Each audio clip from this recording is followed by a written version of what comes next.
หลายๆอย่างอยู่พี่น้องเกิดอยู่ตกแต่งจักเกิดจะเฮ็ดบันไดให้มันออกมางามเนาะประตูโค้งวัดมันของพี่น้องวัดศรีบุญเฮืองให้มันดังหุ่งเฮืองเป็นชื่อแล้วพี่น้องเนาะวัดศรีบุญเฮืองเนาะแต่แรกก็ให้มันเฮืองดังแล้วก็หุ่งสมชื่อเนาะพี่น้องเนาะเป็นมือ2 มือเพื่อเสร็จแล้วมือ1 2 มือ3 มือพี่น้องเลยหากันแล้วบน2 ข้างเนาะเหลือแต่หลังใหญ่บัดหลังใหญ่แม่โคนใหญ่มันบัดพี่น้อง3 ชั้นเนาะเดี๋ยวเนาะบ่ส่งดอกพี่น้องเนาะเบิ่งปิดประตูยิ้มซิมอยู่บ่ส่งดอกไปเดี๋ยวไปเลาะเบิ่งลาคู่แล้วก่อนเดี๋ยวไปเลาะเป็นลาคู่แล้วก่อนเนาะ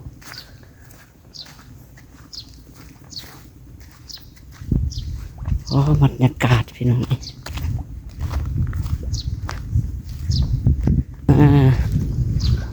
อัปเดตเบิดทุกหลังได้พี่น้องตอนแรงจับกล้องหวนนะบ้านหาเราเบิ่งแต่เฮือนกับพ่อดอกพี่น้องคนมาอยู่ก็จะมาเบิ่งเฮือนน้องดาวเพิ่นพี่น้องโอ้สมกับดุมันขยันได้เนาะ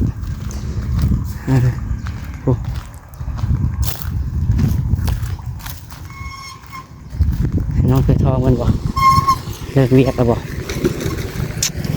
อยู่ประจักษ์ตัวนี้ก็ได้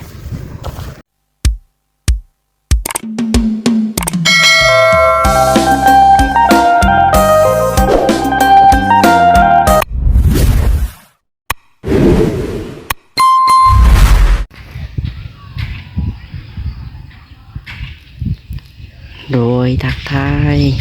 เนาะทักทายสบายดีแม่FCเปิดสู่คนพี่น้องเลยพ่อกับท่าน้องหลาอีกเด้อเนาะมาพบพ่อกันตอนนี้พี่น้องเลยบรรยากาศตอนคอยคำลงแรงเนาะทั้งนี้ก็กำลังสิเตรียมตัวกันเลิกเวียกได้พี่น้องนี่เนาะน้องหลาก็มาทายอัปเดตนาเล็กน้อยแต่ก็สิเมื่อต่ออยู่เพื่อนเนาะเมื่อถ่ายคลิปเดี๋ยวเพื่อนช่วยต่อพี่น้องเลยนั่นแหละ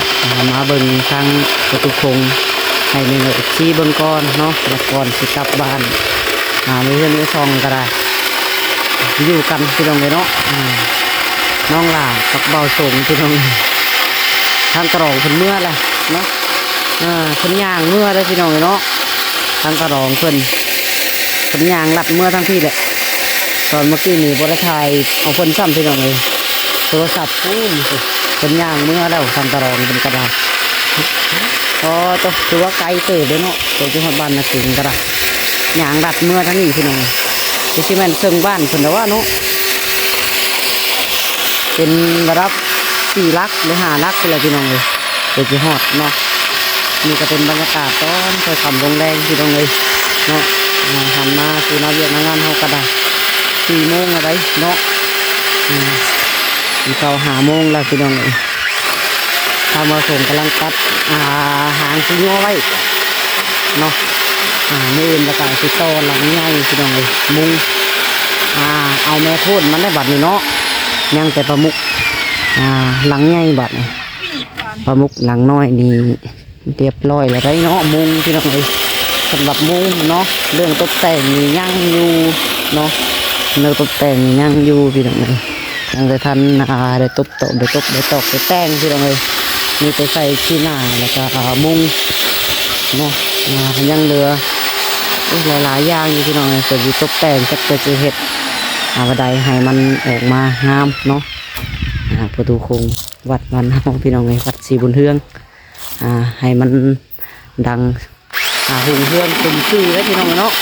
วัดศรีบุญเฮืองเนาะแต่แรกก็ให้มันเฮืองดังแล้วก็หุ่งสมชื่อเนาะตัวใหญ่ครับพี่น้องเลยประตูโค้งในงานอลังการงานสร้างเนาะให้ชมกับวัดศรีบุญเฮืองเฮาได้เนาะพี่น้องเลยปะเดี๋ยวมันรอดไปเบิ่งขามทางฝุ่นพี่น้องเลยทางนี้ประเด็นสีทองมันมืดบัวมัวแน่เนาะแต่ก็เป็นภาพบรรยากาศตอนแรกพี่น้องเลยเนาะแต่เสียงอ่อนแน่ เบาส่งเพิ่นพี่น้องตัดแอบตัดส่วนชิ้นแล้วก็จังไรเข้าอยู่บ่ แข็ง ฮะ ไม่แข็ง ไม่แข็ง แม่ โซ่ก็เริ่มย่านเลย ดงกุ้น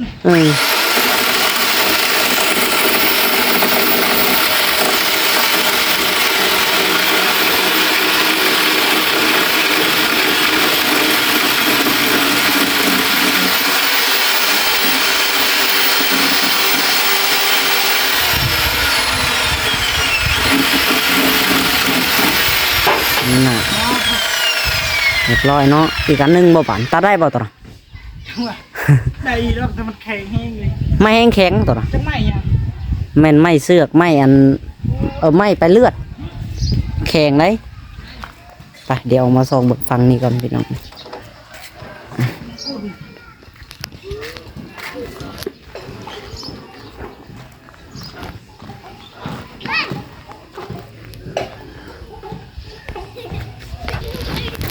เดี๋ยวเอามาเป็นมุมไก่กันเลย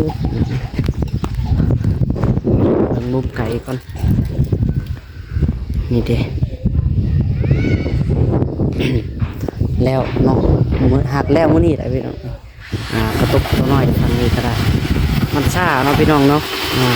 เป็นมือ2 มือเพื่อเสร็จแล้วมือ1 2 มือ3 มือพี่น้องเลยหากันแล้วบด2ขางเนาะมันเหลือแต่หลังใหญ่บัดหลังใหญ่แหน่โคนใหญ่มันบัดพี่น้อง3 ชั้นเนาะเป็นหมู3 ชั้นด้วยกันหลังคา3 ชั้นพี่น้องเลยมีรอง1แล้วก็รองกลางแล้วก็รองท้ายพี่น้องเลยเนาะก็คือสิใช้เวลาโดนเตอร์อยู่ดอกเพื่อจะได้ก็ได้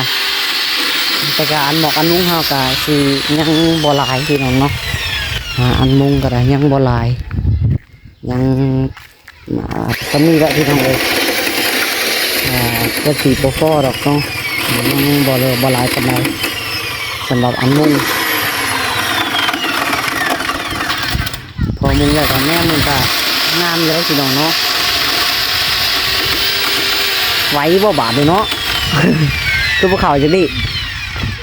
ขับไรเด็กลงมาปะมือยังให้ทั้งพอฝนแค่ตัดแล้วก็ฝนจะตัดไหมทำได้แล้วก็คอยตัดไปได้ทำไม่ขาดยังอันเดียวนี่นะพี่น้องเลย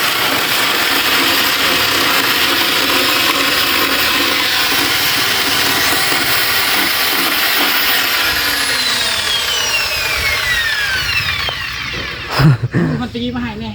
คนตีป่ะไอ้เจ้าพี่น้องเดียวโอเคเดี๋ยวคนตีให้ทางเบาส่งคนเนาะ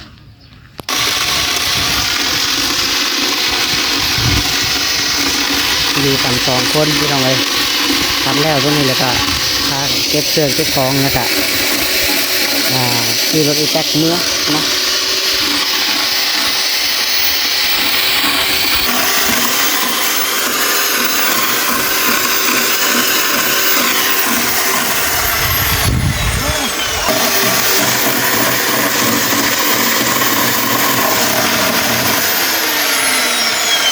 จิขาดแล้วแต่ก็ยังบ่ขาดสักเทื่อบุตรเขียนตอนนั้นบ่ ปกแตกแล้วนะคันถือ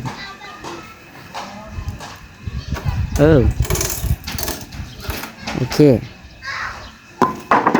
เรียบร้อยบาทนี้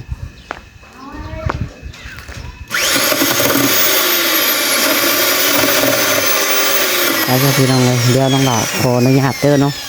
เก็บสายไฟขึ้นรถก่อนเนาะเดี๋ยวตอนเมื่อเดี๋ยวไปต่อคนละคลิปอยู่เพื่อนเนาะพี่น้องเนาะไปนี่ก็เป็นภาพตอนแรงพี่น้องนี่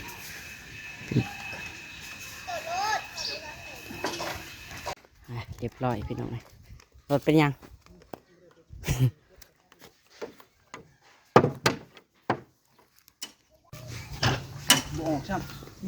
พดสายฟานไก่เติบเนาะตรองแล้วย่างเมื่อเนาะไก่เติบได้เนาะวะ โอ้ไก่เติบแหละ อ๋อพี่น้องคนย่างเมื่อเลยหลับเนาะเมื่อเลย มันเติมน้ำมันแหละ มุ้ยก็ใส่น้ำมันเลยเหตุงานกัน น้ำมันเบิดบ่ มองนึง มันแพงเลยพี่น้องน้ำมันชั่วมือนี่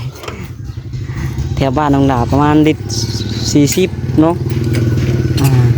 30-40พี่น้องกัน 40ประมาณ 40เนาะโอ้พี่น้องเลยป่ะทางภาคคือตัวมาหรือตัวก็ตายเบื้องแน่ผมก้อนเมฆนะฮะขากะลีแน่ว่าชงเห็นป่ะตัวหมาป่ะหมาจอกหมา เลขจอกก็นี่แหละมันแรงฮะ ลองอย่างเมื่อย่าง เมื่อเนาะ แล้วย่างเมื่อได้ตลอดฮะ คือโหดลองวะ ลองแหงย่างมือละย่างมาเพิ่นว่าอ๋อตะขอแหง ลอง ปลูกหมาชิงจอกพี่น้องเอ้ย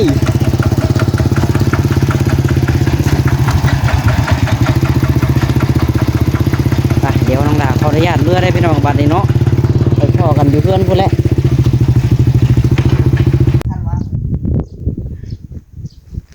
ตอนนี้มาหอดเทือนเลี้ยว หอดเทือนแล้วพี่น้องนี่เนาะนี่แหละภาพบรรยากาศ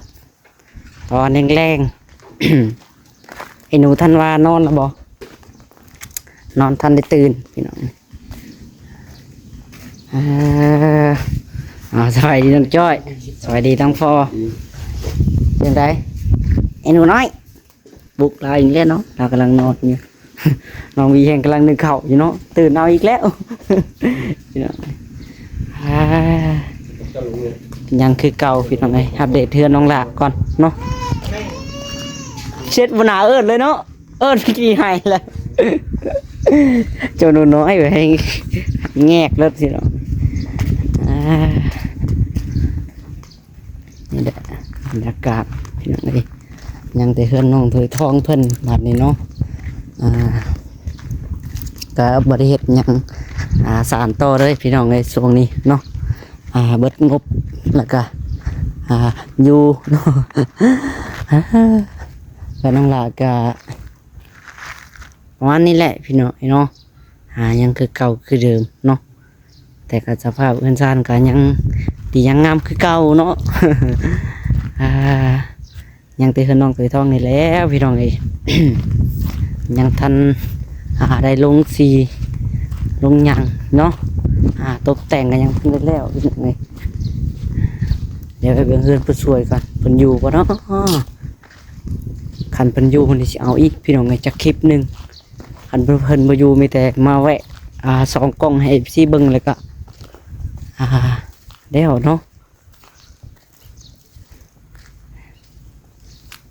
บ่ส่งดอกพี่น้องเนาะเบิ่งปิดประตูยิ้มซิมอยู่บ่ส่งดอกไปเดี๋ยวไปเลาะเบิ่งราคูแล้วก่อนเดี๋ยวไปเลาะเบิ่งราคูแล้วก่อนเนาะ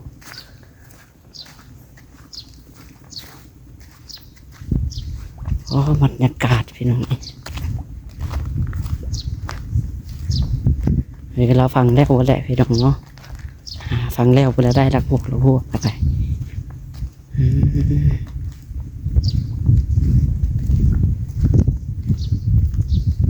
ฟังแล้วหมดแล้ว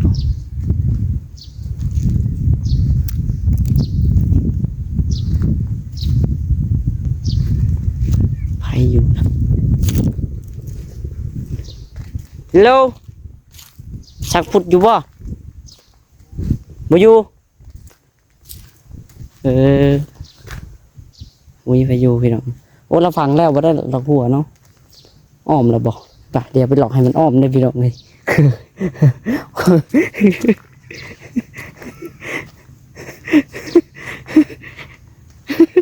ไปใช้เดี๋ยวมาเลาะเบิ่งให้FCเบิ่งก่อนพี่น้องมาหลักเบิ่งเพื่อนงามเบิ่งก่อนฟังตะกัวแล้วแหละแล้วนะบอกยัง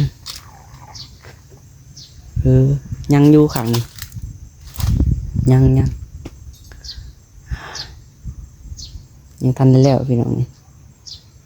ข่าวนี้ยังทันได้แล้ว มาหลักถ่ายเฮือนคนดังกันดังไฟไม้ม.1นี่เนาะ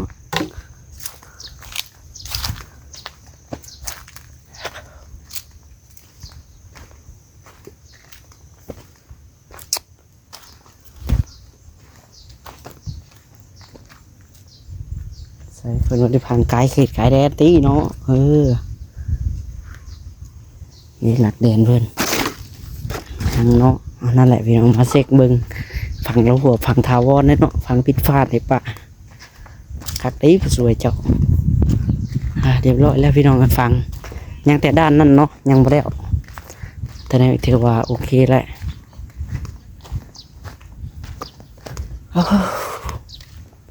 น้องไม้พี่น้องมีซิมแล้วกันอยู่ตั้งเฮือนไปแหละเราอยู่น้องนิ้วเพิ่นบรรยากาศตอนแรงพี่น้องเลยไปซะพี่น้องเนาะโอเคสำหรับคลิปนี้ก็ได้เนาะสิขอตัวไปก่อนพี่น้องเลยทำรายการอยู่ดีมีแหงเบิดสกูสู่คนเนาะเอาก่อนสิจบคลิปก็ได้เนาะว่าจะจบคลิปพี่น้องเลยจังไรก็ต้องมาแหละ อัปเดตเบิ่งสู่หลังแล้วกันเนาะ วันวัดสู่หลังแล้วกันพี่น้องนี่ตัวน้องจ้อยแล้วก็พี่สองมือน้องดาวก่อนเนาะอัปเดตเบิดทุกหลังได้พี่น้องตอนแรงจับกล้องหวนนะบ้าน หาเราเบิ่งแต่เฮือนกับพ่อดอกพี่น้องนี่คนมาอยู่ก็จะ นี่ก็เป็นเฮือนน้องจ้อยเนาะก็ยังคือเก่าสภาพเก่าพี่น้องโมเมนต์สภาพสภาพเพื่อนน่ะคือเก่าเนาะเพื่อนก็ยังงามคือเก่าเลย หันมาเบิ่งเพื่อนน้องดาวเพื่อนพี่น้องโอ้ สมกับดุมันขยันในได้เนาะ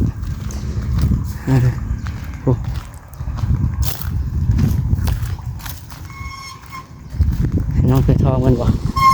เลิกเวียกแล้วบ่บ่อยู่ไปจักผู้นี้ก็ได้บ่อยู่พี่น้องนี่มิดเนาะประตูปิดมิดชิดคือจะให้ซองมึงแต่ประมาณนี้แหละพี่น้องไปใส่พี่น้องเนาะโอเคสำหรับนี่ก็ได้เนาะสิขอตัวไปก่อนมาจบคลิปหนาเฮือนเพิ่นก็แล้วกันเนาะเอาเบิ่งบรรยากาศน้ำกันเด้อเลาะเบิ่งไปใส่บ่อยู่แท้บ่นี่ปิดประตูฮักแกแท้โอ้บอยู่พี่น้องล็อกกระเจเรียบร้อยไปซะโอเคสำหรับคลิปนี้ก็สิขอตัวไปก่อนเนาะสอนที่เพื่อนน้องดาวเพื่อนนี่แหละพี่น้องเลยเครื่องปลูกเต็มเพื่อนเนาะคือเพื่อนน้องดาวปัดบ่มีหัวบ่มีหยังเด้คำที่ปลูกกา แบ่เป็นตัวขี้ดื้อพี่น้อง พอเขาเลี้ยงแบ่ก็ต้องปลูกอย่างการรักษายากแน่พี่น้องเลยคำว่ามีหัวมีอย่างคือน้องเขานี่คือจะได้กินมีรอกน้องหมูหกหมูหุ้งม่วงบางอย่างไรเนาะเสียมาปลูกจากอ้อมเพื่อนพี่น้องเลยคือน้องดาวเราโอ้เต็มพี่น้องดีเนาะจากบางหุ้งจากบางม่วงพี่น้องเอาโอเคสำหรับคลิปนี้ก็จะขอตัวไปก่อนพี่น้องเนาะเอาบายบายสบายดี